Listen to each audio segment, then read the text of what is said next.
In this instalment, I'll be showing you my findings from some radio investigation work I've been doing recently on the Manchester Ship Canal. The first thing is Eastern radar at one end of the canal, and Eames Transporter, a cargo ship 35 miles away, at the other end. The ship canal stretches 35 miles inland to the port of Salford and is getting busier and busier all the time. Its length is crammed with swing bridges, viaducts, wharfs, docks and numerous sets of locks, and for some time now I've wondered what radio communications look and feel like for ships on the canal. But first, let's go over to Eastham Ferry, a really charming village on the River Mersey at the end of the ship canal, where we enjoyed a nice drink in the pub beer garden before exploring this, Eastham Radar. This is an impressive radar at the end of the lock at Eastham, which alongside many others forms Liverpool Port Radar. The main Liverpool Port Radar is fed by data from several radar heads and provides radar coverage extending seawards over Liverpool Bay to Anglesey, North Wales and in the River Mersey as far south as the approaches to the ship canal. Radar signals are then transmitted by fibre optic link to the Mersey VTS, situated in the Mersey Docks and Harbour Company headquarters at Seaforth. Mersey VTS on VHF Channel 12 basically monitors and reports shipping movements in the area. This radar is a state-of-the-art Terma scanner model, and they are widely used in marine traffic services and naval surveillance radar systems. Now, from what I can gather, Eastham has a radio system which is the main point of contact for vessels on the canal itself, with Eastham Locks being either the first port of call for ships entering and the last port of call for ships exiting. So now let's travel 35 miles along the canal to the old dry dock at Salford Quays. This is home to the impressive satellite array which I showed you in a recent video, but also the final stop for Eames Transporter on its mission to deliver these enormous hoppers for the local Heineken brewery. Eames Transporter is a 90-metre long general cargo ship built in 2006 and weighs almost 2,200 tonnes. As cargo ships go, it's relatively small but perfect for the Manchester Ship Canal. At the time of writing this video, it's actually over in the Suez Canal bound for Malaysia, so it may be a while before we see it in the port of Salford again. I knew Eames Transporter was leaving on the 8th of June, but had no idea how to track it from a radio point of view. So after some experimentation, leaving my radio scanning through the marine band for a few days, I identified the frequency 156.700 as the main channel for vessels on the ship canal contacting Eastham. Now, this is good for ships leaving and entering the canal, but what about those further down approaching the locks and swing bridges?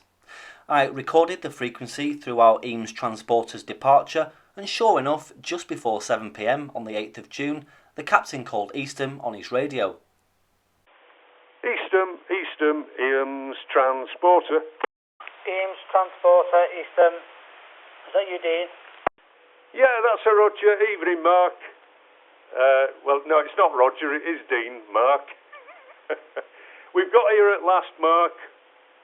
We've got a maximum draft, 3.5.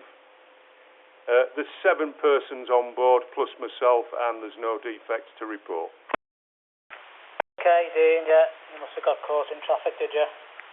Yes, indeed. Okay, alright. Nothing to bother you. All clear there, about. All clear. All right. Thank you, Mark. So that was a general check-in to let Eastham know that they were ready to go, and 40 minutes later they departed the first obstacle out of Salford Quays, which is Mode Wheel Locks.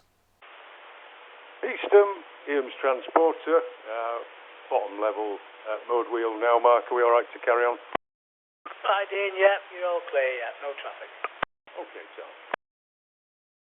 Now this is where it gets confusing. I could hear the ship radio Centenary Bridge a bit further down the canal, but I couldn't hear any response back, which makes me think that there is a bridge operator in the control room just using a low-powered handheld, as ships passing through are only yards away.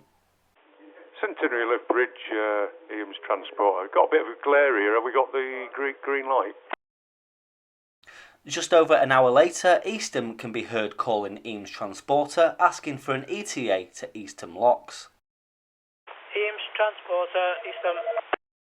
Eastham Transporter. Hi Dean, I know you've still got a way to go and all the bridges etc. What do you think your ETA for the lock will be? There's your pilot's asking. Yeah, I'm guessing pretty much about 2:30, somewhere around there. Okay, well he's telling me the deadline in the lock is 02:45. Yeah, okay, yeah. It's a bit too early to tell at the moment, Mark.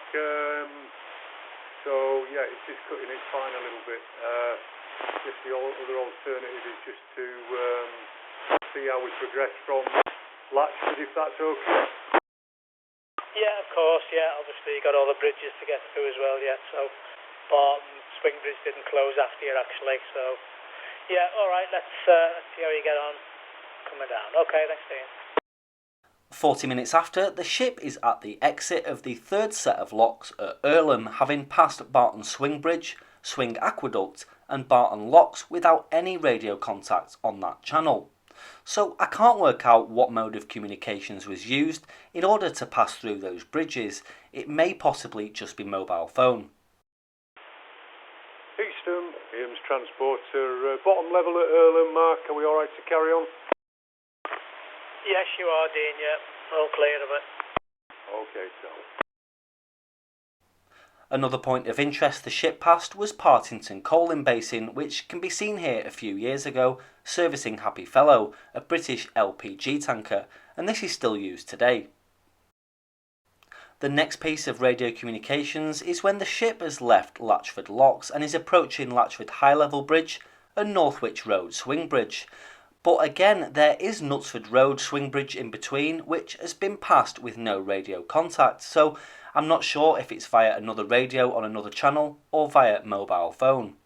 The Northwich Road Swing Bridge operator can be heard over the radio as the ship passes through, approaching Chester Road Swing Bridge a little bit further on. Getting a lot of reflections, so I can see 3 red lights, so I didn't know whether one was yours or this or Chester Road. Brilliant, cheers, that. And here is the problem. The signal coming from the ship is growing weaker and weaker as it travels further away from me, and I lost it as it went through the Chester Road Swing Bridge, but I could clearly hear the bridge operator respond. Knutsford Road, Northwich Road and Chester Road all have control towers, but I only heard communications between 2 of the 3 bridges. I also heard communications from Centenary Bridge. Now, there are 2 other swing bridges after Chester Road which must also require an operator, but it seems odd that there would be so many people controlling these bridges 24/7 on a canal that's relatively quiet. So there you go, I just thought I'd share with you the results of some of my investigation work trying to figure out radio communications on the Manchester Ship Canal, and I'm still not 100% sure, so if anybody knows, please let me know.